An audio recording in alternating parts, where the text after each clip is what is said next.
Hello.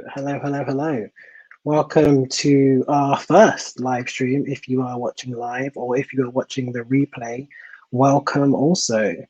Of course, I would not be doing this by myself. We do have someone else to co-anchor me. Yeah. How's it going? Yeah, I'm good. I'm excited. Yeah, Trying out something new. I'm more nervous than excited, to be honest, because this is the first time we're doing this, and it's probably going to go horribly wrong. But hopefully. Love the optimism.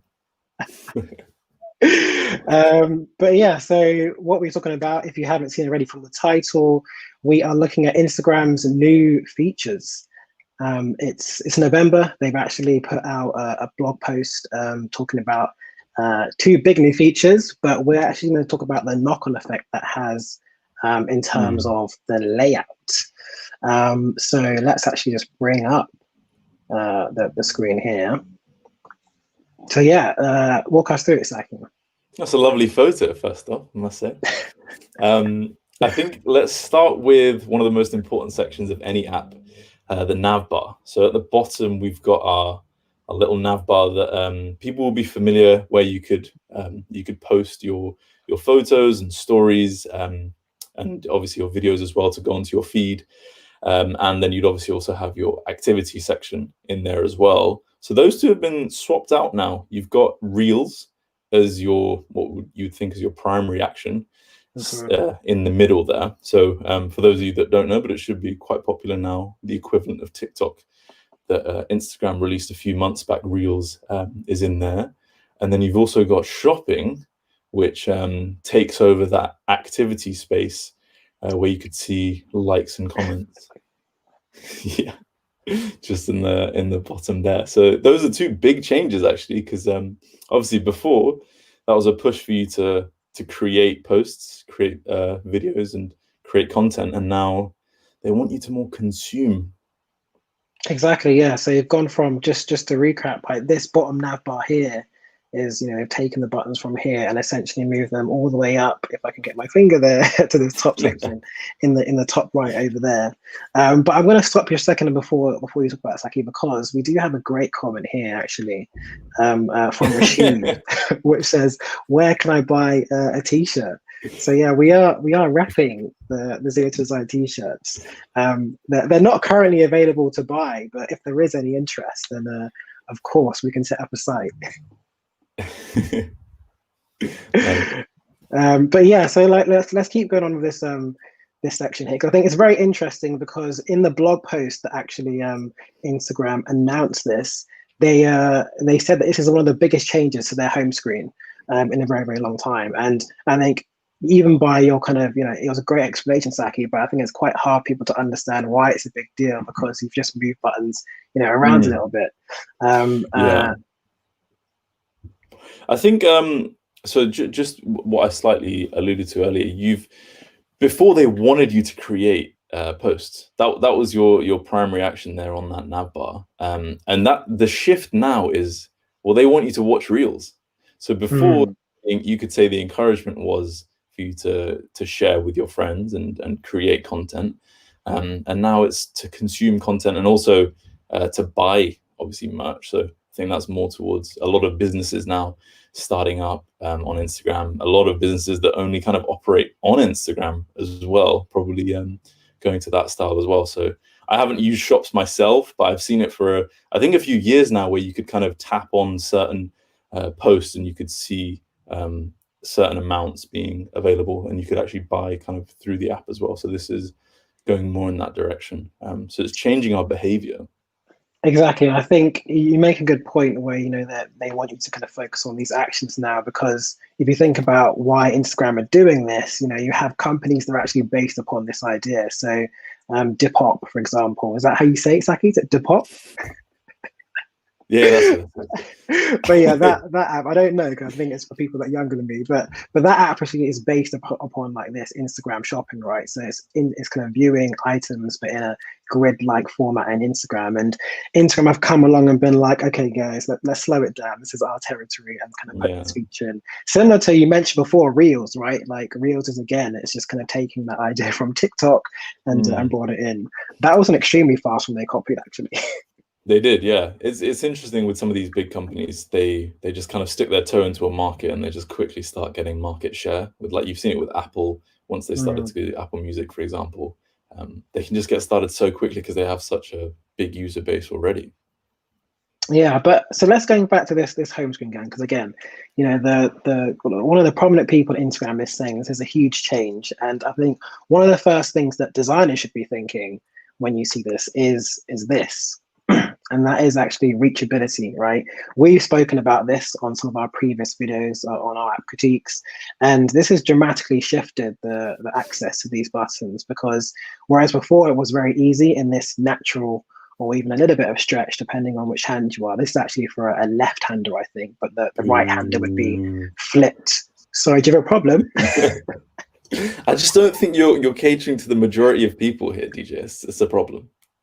Okay, but I'm actually in this minority, and we're all about equality here. So I'm going to show a left-handed view. But yeah, I think this is the point where they're now actually going into the owl section. They're calling it, right, and you actually can't reach those. So the first thing that people should think about is, can you still actually get to these features easily? I know you have some thoughts on you can still do the same thing a different way. Yeah, so Xander, I saw this on Xander Whitehurst's post, which you mentioned is a prominent designer as well in the community. So he shared this, I think, a few days back. And it's a great point. It is hard to reach some of those top sections now.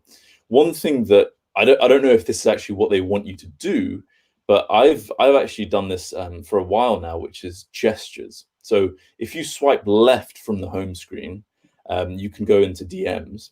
Or DJ, you wouldn't be receiving any DMs, so not you. And then if you swipe right, you can go onto this screen where it's to create content. So this is what I've used for a while now, and it's the swiping gesture. It doesn't always work. Like, for example, if you've got carousels in your home screen, you can't swipe on the carousel. It would swipe the carousel itself. But I find it an easier way to access these things now. But it's not, obviously that's not discoverable at all. So it's going to be different for people. Yeah, so it's probably catering to a minority of people, or people that already are quite familiar with that gesture swipe.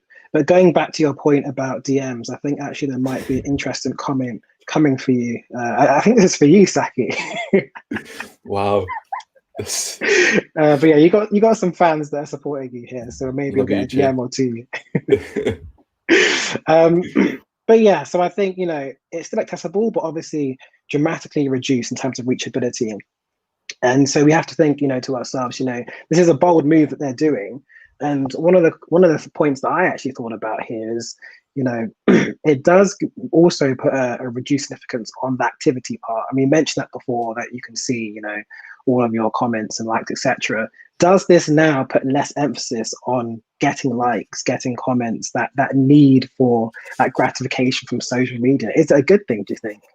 Well, that's a really interesting point. I don't know if the getting likes part necessarily goes away, although you could say, you know, it is getting less and less prominent now. So you know what, I buy that. One thing, do you remember back in the day where that activity tab used to let you see what people you were following were doing? And then you'd have so many snaky moments come out where people would be like, oh, I saw you started liking these posts, or you started following this person, your ex, and then you just get a lot of gossip come out of that kind of thing. Yeah, now you mentioned that, but I think there was something even further where there's actually a third-party app that you could actually type in someone's Instagram handle and it would show you their activity, or sorry, their actual feeds, what we're looking at now. So someone could just put in your handle and see all the things that you'd actually get on your feed, which is, you know, in one way, when I first saw it, I was like, oh, that's really cool. I want to go and see like what celebrities are looking at, or what someone else is doing. Yeah, but sure, when it gets closer to home, that could be a bit more interesting. That's dangerous too. Yeah, so they moved away from that, and they got rid of that functionality. I don't think it actually existed. And and now they've made it even less prominent, obviously. So I guess maybe they are going in that direction. I didn't think actually about the likes, and obviously some of the, I don't know if you've seen Social Dilemma. I don't know if you guys that are watching have seen Social Dilemma. Obviously there's a lot of controversy around that, and what came out of it, it got a lot of people talking. Maybe it is going in that direction. Obviously the cost of that being they're making you consume more content and I guess maybe buy more stuff. But yeah, it's definitely taking a backseat, and that's I mentioned gestures for posting and DMs, which, just to clarify, DJ, obviously you're not getting. No, he's got a girlfriend.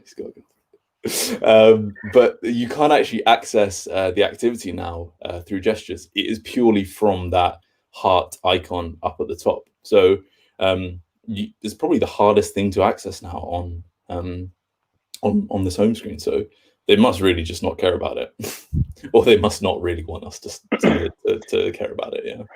Well, yeah, this is the thing. Like, obviously, we'll see how long this lasts, and I think they have been testing this.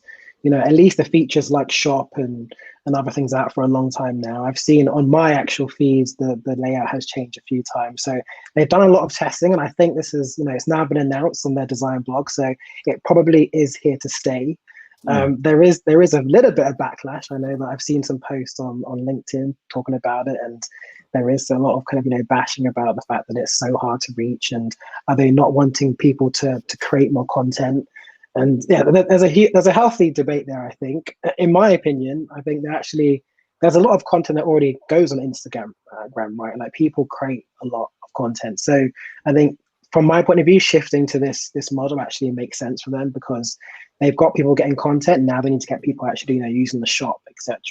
Yeah. And I think also it could go away. Like, we see it now, but this reminds me of Facebook, where Facebook, whenever they bring in a new big feature on their actual app, they put it in the kind of this navigation bar at the bottom here. And a good example, I think, is the marketplace, which I'm not sure if it's still there, but I know that's an example where they put it like, bang smack in the middle of the navigation bar at the bottom. And suddenly that's all what you'd click on, because you're so used to clicking there.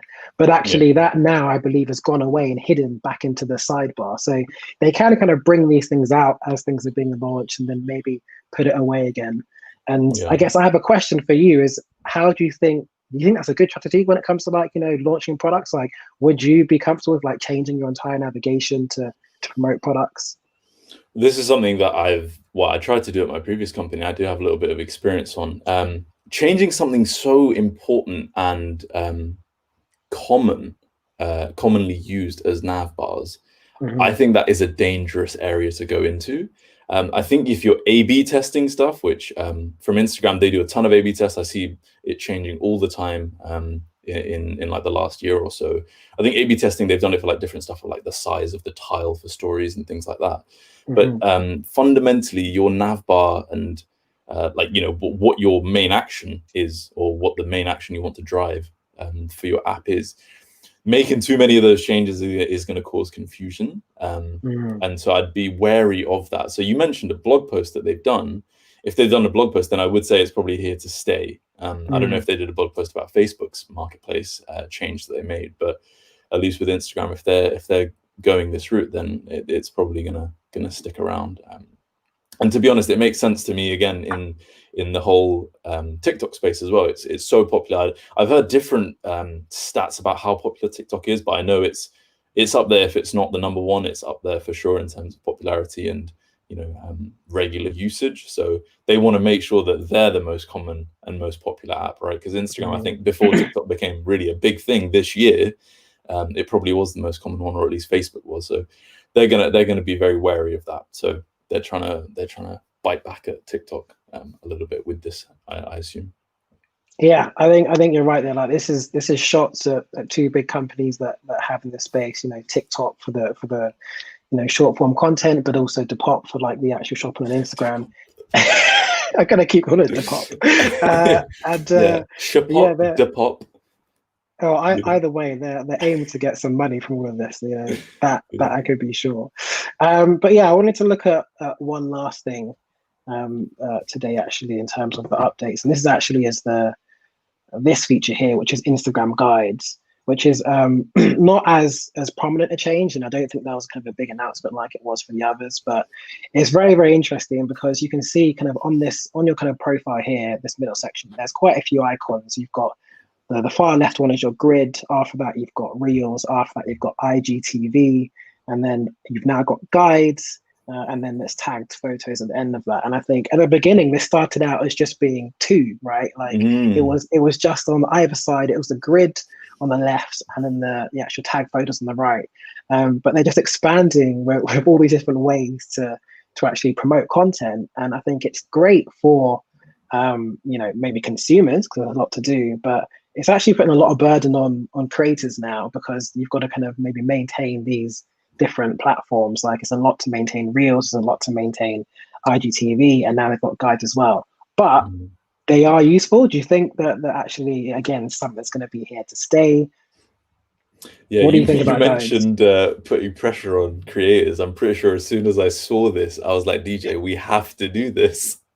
So it definitely, I felt it for sure. I think, yeah, it's probably the direction, again, they're going in. I like this change because I think with Instagram, and I felt this with TikTok, it's like the amount of time you spend on a piece of content can be a bit short at times, and then you might link off to somewhere else. Something like guides, which you can make, I think, quite long, or you can add a few posts in and you can add your own content. This keeps you around for a little bit longer. And it also makes it even more educational. Like videos can be educational, carousels can be educational, but this is a different way to also educate your followers. So I like the move to go in this style, and I think it's I really like. It's very slick how they've done the guide as well. But one thing that is of concern for me is scale now. It's like you've got five tabs here. And I remember, like you said, back in the day, there used to be two. In fact, do you remember they used to test out with the whole grid, and then they used to have like they let you do it in like a scrolling way, so you could scroll infinitely, and then they changed it to adapt it into one. Now you've got 5 sections. Obviously, the 3 Reels, IGTV, and guides are about pushing your content out to other people. The who you've been tagged by and your gallery are like they probably sit in one bucket, and then these 3 sit in your different type of content bucket. So it'd be interesting to see how they navigate through that as it goes, because I mean, who's to say they want to stop at guides? They might want to do more, right? And this is just one example. So scale is going to be a big thing to consider as they move forward. Yeah, and I think so. Let's just have a quick look at what actually guides is. So we've got the phone up here, and if I come into guides, I've got this here. Pop it open, and it's interesting now because I did see one comment that's essentially saying that they want to take people away from their blogs. So they don't want you to be blogging anymore, creating your own blog content. They want you to actually you can create a guide by just adding posts. If I hit add posts here, it brings it up. And I can actually just start adding any of the posts I currently have, or actually I can even add some save posts. So if I go into my save posts here, anything that I've saved, I can also add into that as well. So nice. It's a great way to kind of create a blog post. You can have a little description in the middle here, you can have the title. And we've got Noor here talking about design process, UI design process, and we've got Wada here talking about design systems. So like this one we created here was actually, to talk about UI and are you doing enough with UI? Are you making it work for you, etc. And we've put kind of snippets of our actual podcasts that we have as posts here and collated it into a short little guide, which I think is definitely powerful. It's really cool. And I think, I used to the beginning, Sakky, you were like, we have to make one right away. So I did, I've made this. But yeah, I think like it's interesting they want to go after potentially blogging now. Like it really does feel like there's no limits as to actually how far they could go and try to reach and get everyone. Yeah. One thing that comes to mind here as well is there now going to be a conflict between, or at least from a content perspective, between highlights and guides? Because you've got there, for example, app critiques, tips, podcasts. Could those fit into guides now, for example? Like my personal Instagram are just stories of like where I've been on holiday so I can flex on people. But for us, obviously, they're meant to be educational. So it feels like maybe that will signal a transition away from having highlights. Like again, going back to Xander, for example, he has loads of great like top 3 tools and Mhm. tons of reels. That could be something to just put into one guide of just like UI tools, and then that all fits into a guide. So I think it's helpful for other people to group that content together, but I wonder if it's going to impact highlights as well. Yeah, so I think you'd imagine that their product team are going to be furiously, assessing these stats that they're getting. Yeah. But I think also from a user point of view, it's a good point, because like right now, as if I'm to come on and I'm interested in design and I come onto the ZeroToDesign page, which do I actually consume? Do I go to their guides? Do I go to the actual, the highlights you mentioned here with the podcast tips, etc.? Where do I go to? So I think maybe even if there was more clarity as to actually how they want creators to use this content, and maybe it could inform how users actually consume that. But there is a lot going on now, and so it is going to potentially make it a bit cluttered and confusing for users. Yeah, for sure. Be interesting to see how it plays up. Awesome. Well, I think on that note, we shall wrap up. I think the main thing we wanted to talk about was actually this home screen here, and actually the change of the buttons in the top right and the bottom navigation bar. And it's going to be interesting to see how that pans out, and the backlash. It does remind me of when Snapchat actually did their redesign, and that was pretty brutal what happened to them. I don't know if it's going to be that level of a backlash. I stopped using Snapchat after that update. I'm not going to say it's going to happen here for Instagram. I think it's way more popular now, but it could, like, bad design can have a huge impact, right? It can. Maybe we should actually do a breakdown of what happened with Snapchat as well, because there was a lot of arguments pro and for, but that could be a good one to dig into. But for now, I think we'll wrap up. So thank you very much for joining, Sakky. We shall be back with another one, so we will see you in another one. But before you go, if you got any value out of this, please like it. And if you got a lot of value out of this, subscribe, and then you can get notified. Awesome stuff. All right. Peace. Bye, guys.